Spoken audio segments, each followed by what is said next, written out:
Ronaldo ভুল সময়ে জন্ম নিয়েছে। মেসি না থাকলে হয়তো সে সেরা হতে পারত। সে নিজেকে যতই সেরা দাবি করুক না কেন, কিন্তু মেসি ইতিহাসের সেরা। এটিই বলেছেন আর্জেন্টাইন খেলোয়াড় আনহেল ডি মারিয়া। এই নিয়ে বিস্তারিত থাকছে ভিডিওতে। কে সেরা, রোনালদো নাকি মেসি? ইতিহাসের এই সেরা দুই খেলোয়াড়ের মধ্যে কে দ্য গড? তবে দুইজনের অর্জনটাও যে আকাশ ছোঁয়া। যেখানে মানুষ সত্তার বাইরে করছেন মেসি, 8 ব্যালন ডি'র সহ তার অর্জন হয়তো এটাই বলে। এইদিকে রোনালদো নিজেকে সেরা দাবি করলেও মানেন না ডি মারিয়া। এই প্রজন্মের মধ্যে সব সেরা খেলোয়াড়ের মধ্যেও আছে এই ডি মারিয়া।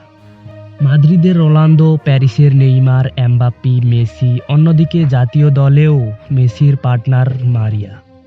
তাই তাদের দুজনের সাথীর্থ তার চেয়ে কে বা ভালো মাপতে পারবে? ডি মারিয়া রোনালদোর সাথে একসঙ্গে খেলেছেন 4 বছর, 2010 থেকে 2014 মৌসুমে। আবার মেসি তার জাতীয় দলের পার্টনার। দুইজনের কেরিয়ারের শুরুটাও প্রায় একসাথে। সবকিছু বিবেচনার পর ইতিহাসের সেরা খেলোয়াড় হিসেবে স্বীকৃতি দিচ্ছেন ডি মারিয়া।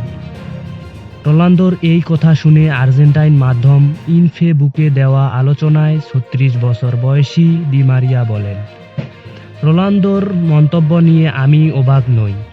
তার সঙ্গে আমি প্রায় 4 বছর ছিলাম। সে সবসময় এমন ছিল, সবসময় এমন কথা বলতো, সবসময় চেষ্টা করছে সেরা হওয়ার। কিন্তু সে ভুল প্রজন্মে জন্ম নিয়েছে। কেননা এই প্রজন্মেই আরেকজন জাদুর লাঠির ছোঁয়া নিয়ে জন্ম নিয়েছেন। ডি মারিয়া আরও বলেন, বাস্তবতা আসলে পরিসংখ্যানে ফুটে ওঠে।